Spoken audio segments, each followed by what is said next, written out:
My name's Jaz Williams, aka Hookmaster, with Hookmaster Studios, formerly known as Batcave Recordings. Go all the way back to like 2003, 2004. A lot of industry cats have come through here, and as a team, we did some amazing work here. For me, I'm one of the few vocal arrangers that understands how to work with singers. I really wanted to continue on with the futuristic ideal, but the primary objective is to work with the voice, to understand hooks. Hooks is the most important part of the song. And I wanted to focus on that ideal of creating great and amazing hooks. Right now, a lot of people are focusing on beats. A lot of people are focusing on, rapping, singing, whatever, mixing, engineering, whatever, but nobody's focusing on the voice, and I felt like I had a unique perspective on what was going on. So that's what I really started sharpening and really focusing on here is the voice. So no matter where anyone goes, they have to come here to get a quality voice. Don't get me wrong, I produce and all that, but I think as with anybody, you have to have something you can do 150%, not just, right now we got a whole bunch of 50% guys. It's like I'm looking for people who are 100% at their craft, you know what I'm saying? Just like I am in terms of the voice arrangements, because everybody produces and engineers, that's what everybody does. But what is a skill that you have that supersedes, what everybody else is doing? And I think vocal arrangement is what that is for me. Music bug has always been there, man. It's been an evolution ever since I was really, really young. But I didn't understand the evolution until I started going to school. And just kind of the intensity grew and grew over time with layers and layers and layers. I spent the first majority of my life just listening. And then once I got into the 90s, I began, learning how to make beats on my own, learning how to, vocal arrange on my own. In the early 90s. By the late 90s, I was already in school. I was looking to move to LA, go to LA recording school, try to get my degree. New Jack Swing was like, that's what really inspired me, man. Teddy Riley, as a producer, that really inspired me to really get out there and really do something. That was like my call to arms. When I heard what he was doing with artists, and he was working with a heck of a lot of them, I realized that music is infinite and that anything is possible. And that's what really got me inspired about, first of all, getting groups and working with them arrangement wise and just adding my own voice to whatever was going on and complimenting everyone else. Now it's kind of a provocative spin on things, because now I can kind of help artists. I've taken everything I've learned over this 20-30 years, and now I'm imparting that on the artists that come in here. So I'll have some artists that come in and, I basically help them, achieve a sound that they would not have been able to achieve on their own. I think a lot of people have a bad rap with Autotune. I think people tend to put, what do you say? They tend to put Autotune in there with like voice correction. And what it is, if you know how to use it, is it allows to kind of bracket a person's work if you know how to use it. The first thing I tell people, hey, if you don't know the key of the song, Autotune is just not going to work for you. If you do know the key of the song, you can actually wrap all that together and create an amazing, levels of Autotune. Some harsh, some not, and that can give you some great stuff. I know it's going to sound cliche, but I think as a producer, I do like working with like R&B female singers. I really do. I like the elasticity of their voice and the possibilities of what I can do with it. So yeah, I love female singers because I feel like the range is a lot higher. I can do lows, I can do highs, I can do so many different types of arrangements with female voices. And what the industry is looking for, it's a kind of a misogynistic type of industry. So, a lot of women who are coming out now, everything is kind of, a Nicki Minaj, or, now you have Cardi B, and you know, you have all these like singer rapper types that are coming on board. And so, you know, I mean, at the end of the day, I don't think that females are scarce. I just think that if you find something, I just think there's a lot of great music out there. You just have to mine for it. You know, I think people have this fixation with saying that music is dead, music is gone for life. I think that's kind of cynical. If your only experience with music is I went on iHeartRadio and listened to, you know, a couple of things, then you're really not doing your research. I mean, there's a world of music out there. And then also too, what is your palette? I mean, what do you listen to? If all you listen to is trap, I mean that's what you're gonna get, you know what I mean? And if that's all you're searching for to start, you know, sometimes you gotta put that shuffle on, man, and just let it play and just let it just take you wherever it takes you, you know? And then you just hear some new sounds and just see how that resonates with you. I think that's a good way to do it. Sometimes I just press shuffle, man, and just let it play and just see what happens. I got stuff on there not even in English, and my iPod I have things not even in English, you know what I mean? I got stuff from India, stuff from Japan, and you'd be surprised at how much that influences my production and things that I do production-wise. I like cross-pollinating, say, like a R&B song with, like, you know, Asian influence, or an R&B song with Bollywood influence. I mean, what does that sound like? Okay, what if I took, you know, R&B and I mashed it up with a concept, like, say, what would happen if I took R&B and mashed it up with fairy tale? How would that sound?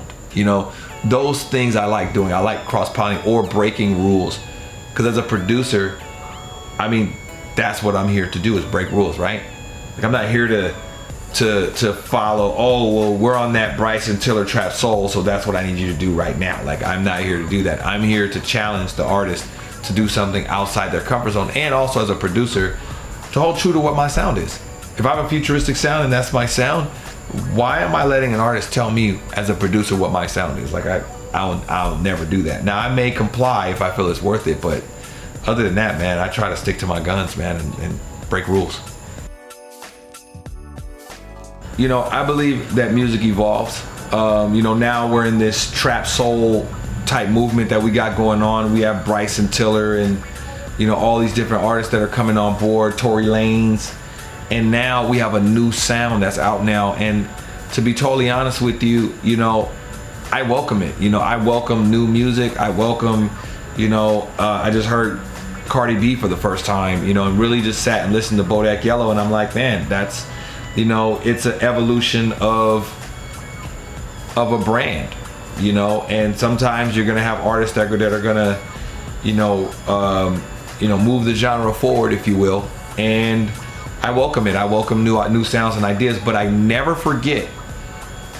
First of all, as an artiste, I never forget where I came from, because I'm not trying to be like these new cats. That's another thing, man. Sometimes people are trying to be new. I'm not trying to be new, but what I want to do, and as an engineer and producer, it's my job to enhance what they bring to the table, not be bitter about it. And I think that's what continues to keep me young. That's what continues to keep me energized, is that I look at new music as a new challenge, a new gateway to a new dimension. I look at it as a new frontier, and I'm always asking questions like, well, how is this, or what is this, you know?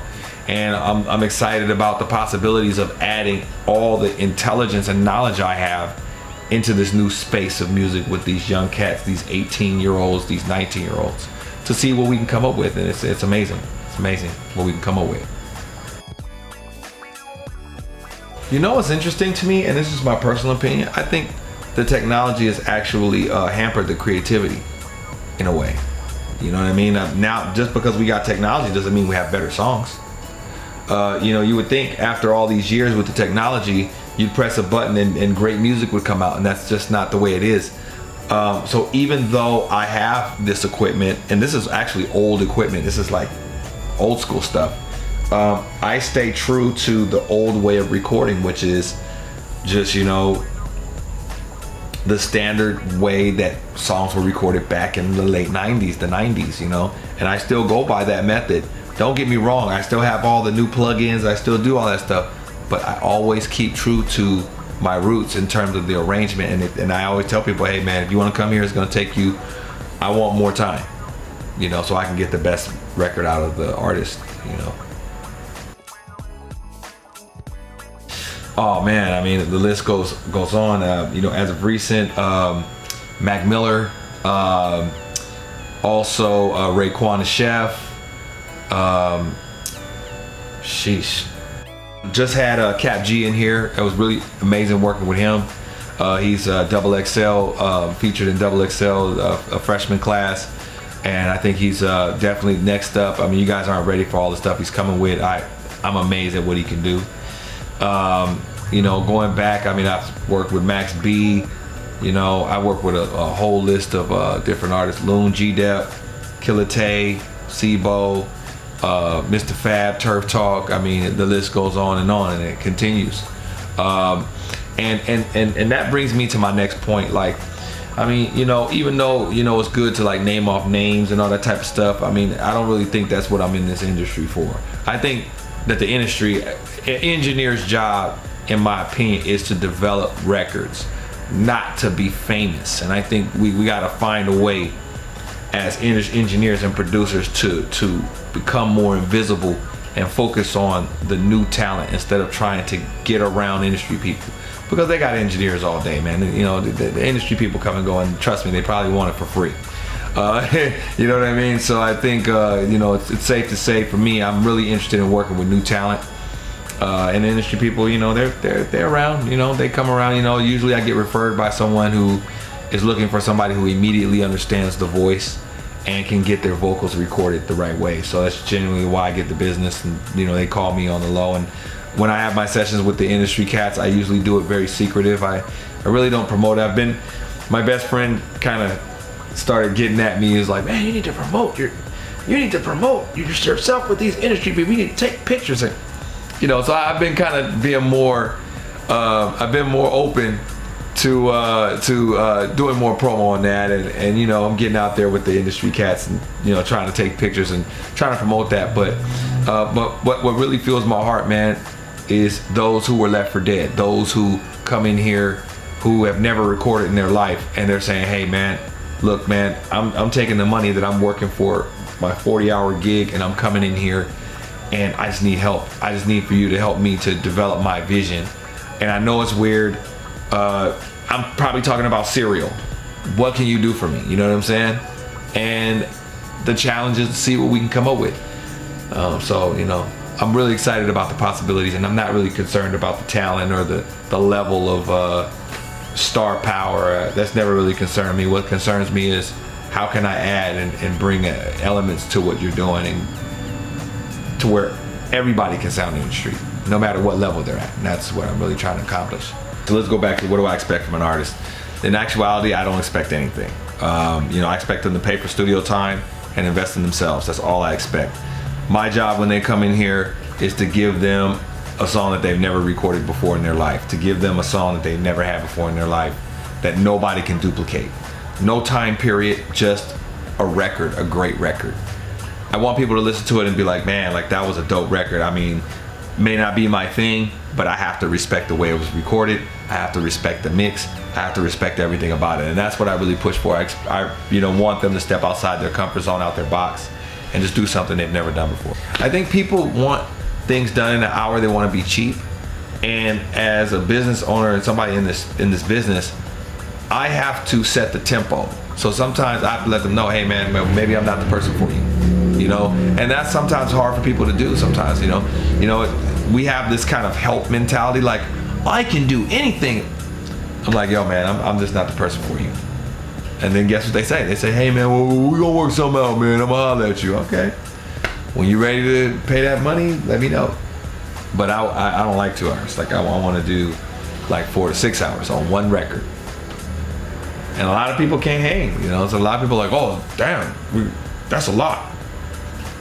Like I know, but I mean, you know, that's how I get records done, man. That's how it's gotta be. I think a good thing I tell people, man, go to my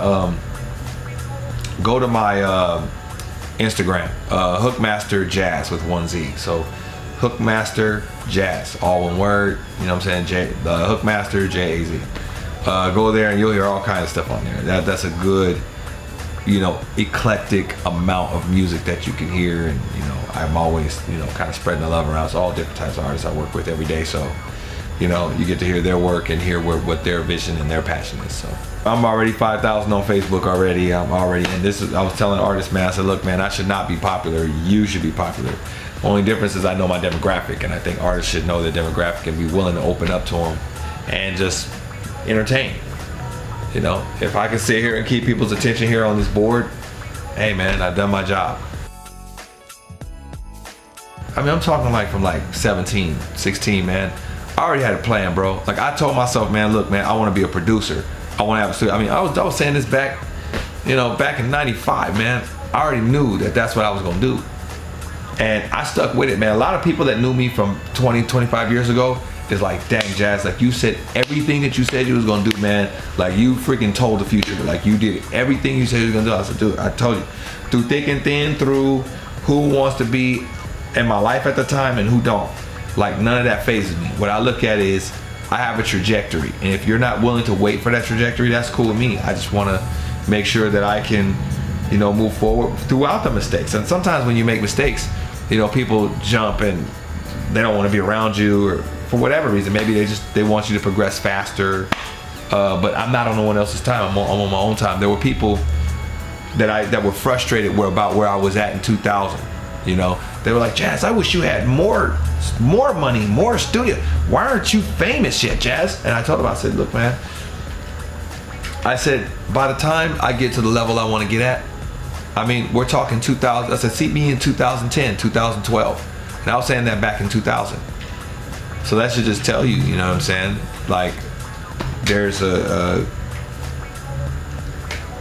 certain order of things, and it's in my time, no one else's. And that's one of the things people have to free themselves from is, how much time will it take me to be a professional? It may not be, you know, by the time you get to be a professional, all these other young cats or people you was messing with, they didn't start music and now they gone. Like they're not even doing music no more. A lot of my peers in the past 20 years, a lot of them aren't doing music anymore.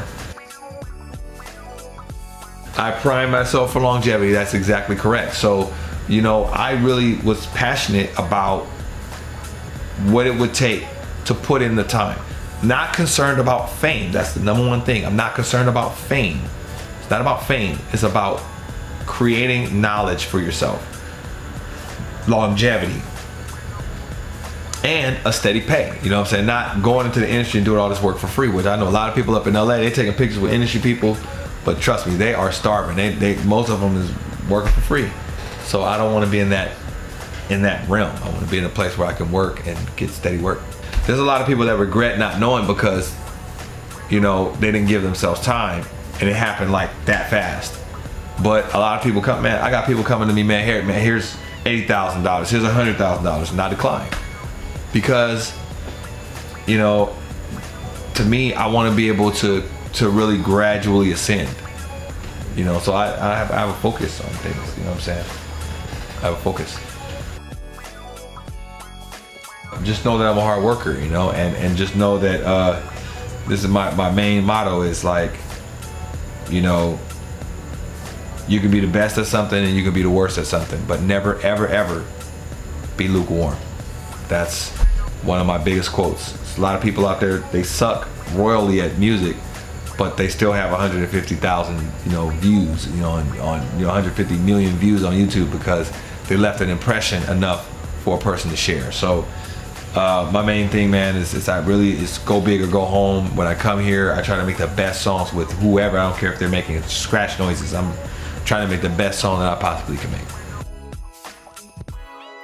If you want to hit me on Facebook, hit me on Facebook. It is Jazz, J-A-Z, space Williams. If you want to hit me on Instagram, that's going to be Hookmaster Jazz. If you want to hit me on Twitter, that'll be Hookmaster. Yes. And that's one thing, man. When you grow, it's funny because when I first started doing music, I was everywhere, man. I was doing so much stuff, man. I had all the equipment. I was trying to do a million and one things, and over time, you you get away from the music and all the equipment, and then you start getting into energy and uplifting people's spirits and creating great music, and the equipment is not even relevant anymore. Now I can touch a scene now without ever having to spend a dime. I can move and make a scene happen with just me showing up to a city, you know what I'm saying, and creating change like that. And that has nothing to do with money or music or politics. It has to do with you becoming one with your craft. And once you start feeling like I am music, then what you do is you take that positive energy and then you just shine it across the world, and you never know who you can touch, you know. And that's really what I'm about, man. Like, I really want to touch people. I want people to be inspired to create, be free to create, and also, you know, be open to be open to change. And that's, you know, I think that's what I was put on this earth to do, is inspire people musically, whatever form, because I'm doing all the forms. I mean, I'm producing, singing, writing, you know, guest speaking, all that. So I mean, it's great to be able to impart that wisdom on others, and then it expands, and then you'd be, you know, it's such a shock to go to a certain place where, you know, you've created a scene, and then they're honoring you, you know what I'm saying? Like, it's a, you know, it's an amazing feeling, you know. So, you know, but that's definitely what I live for. I live for that. Number one thing, as long as I can partner with different studios, I love that idea. I'm doing it now, and it's great. I enjoy it. But also, A&R would be a great position for me. I would love to do that for a record label one day. Thank you, Ruben. You're great. You're a great guy, man. I'm really amazed at what you're doing. And you know, but yeah, that's it, man. Appreciate you guys for listening.